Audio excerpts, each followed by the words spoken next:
through labour camps. For several decades, they were used to imprison hundreds of thousands of people without trial. Among the detainees were petty criminals and political dissenters. They'd often work more than 12 hours a day, some complaining of torture. So, what's changed? This report from our team in Beijing. This is a gloomy place, and it's the first time Shen Yongmei has returned. 6 months ago, she was detained behind these walls at the women's labor camp number 2 in the Shanghai suburbs. I used to sleep and work in the building over there. I made ballpoint pens for the brand Cheng Wang. Then they detained me in a room for 133 days. All because I didn't want to work.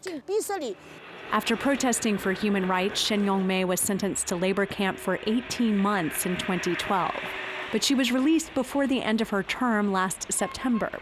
Beijing has decided to shut down one of its most repressive tools for punishment. But police still patrol the area, and our camera is not welcome. Can I not film here?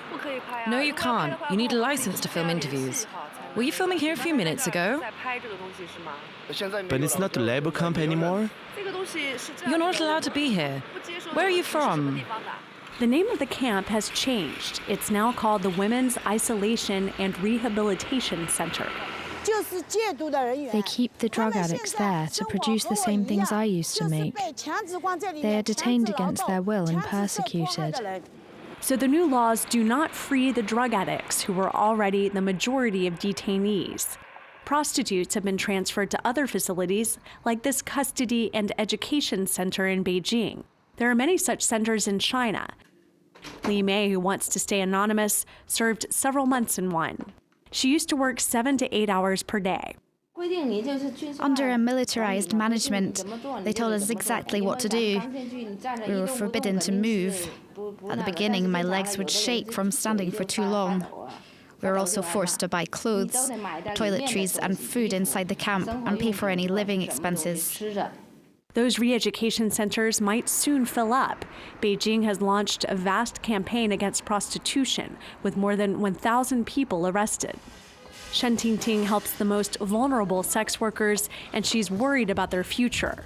According to her, re-education centers are the same as labor camps. You can be sent there without trial after a single administrative decision.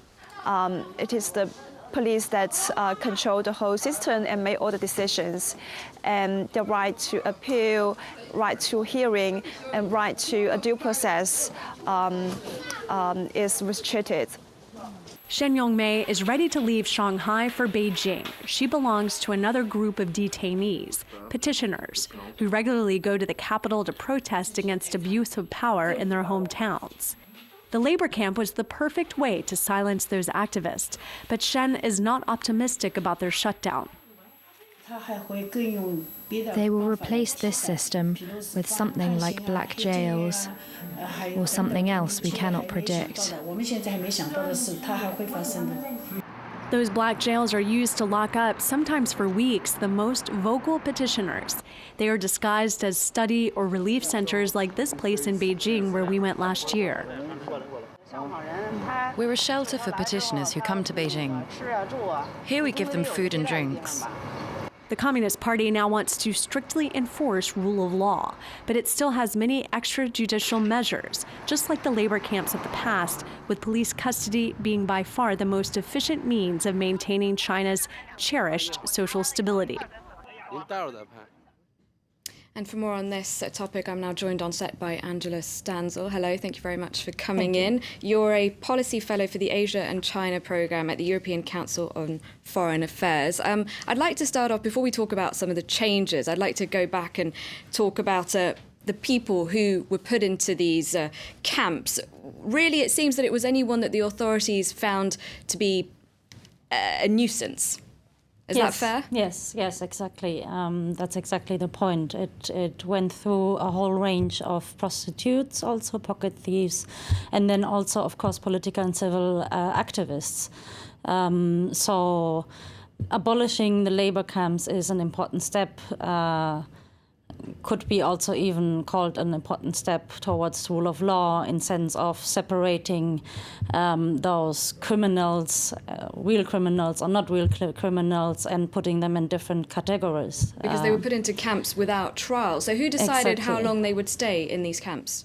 Well, it depended on the local authorities. So this is also, I think, the timing now to abolish them now kind of fits into the whole reform effort of the new leadership to fight corruption and so on, and also this kind of random prosecutions, depending on if you had upset probably the police officer in your district, or if you actually did really something wrong, is going to be much more clear now, I hope.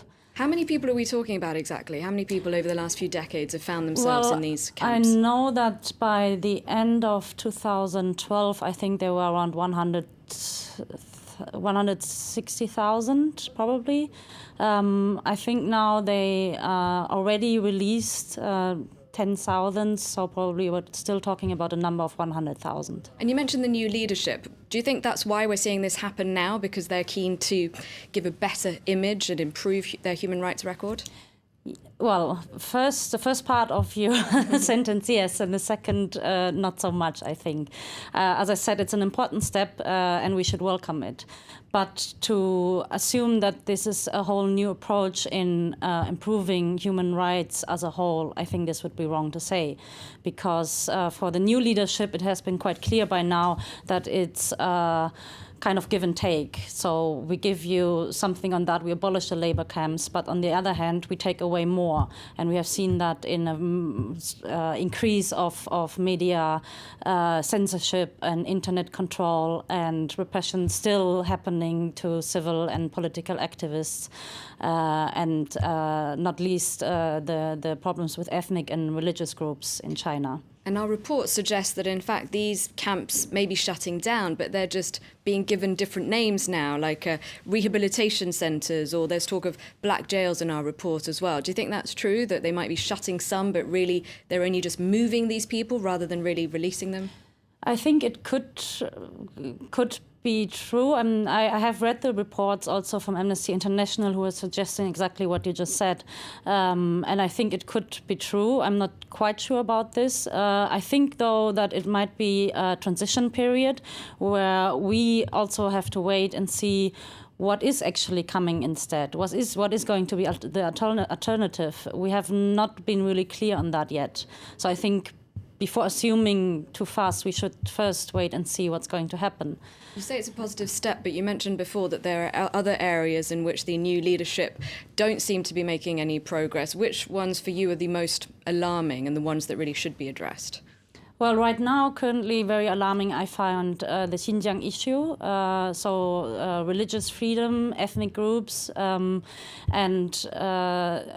this, I think, is even going to get worse. I mean, there has been phases where there were uprisers, and then Beijing went there with a hard hand, and 2008, 2009, since then actually it has been quite worrying, the whole situation over there. And we just saw how they arrested Ilham Tohti, who was an activist in Xinjiang, and in January they increased the security forces to more than a double, I think. And now after the Kunming incident, I fear that it's going to get worse. And we've seen attacks like the one in Tiananmen Square. Do you think we'll see more like that as people really are desperate and don't know how else to make their voices heard? Yes, I think this is what's going to happen, because how much more a hard hand can you use, actually? I think it's a wrong strategy also, especially in Xinjiang. So people are trying to find ways to attract media, attract attention of foreign countries, and they are getting quite desperate also. You mentioned foreign countries. What role do you think they play in China's policy making and in putting pressure on them to, for example, shut these camps and perhaps make other progress when it comes to human rights issues? Well, never give up to emphasize how important it is. I mean, now Xi Jinping is in Europe. It would be the chance to actually connect economic ties or investment deals and so on with the human rights issue. So this is why I think politicians, you should again unite in Europe and speak up with one voice and address China. Okay, Angela Stanzel, thank you very much indeed for coming into France 24. And that's it for Focus. We're going to go now to a short break. When we come back, I'll have the headlines for you, and we'll be going live to our correspondent in Egypt, Catherine Stapley, where more than 500 supporters of Mohamed Morsi have been sentenced to death. Stay tuned for that and plenty more.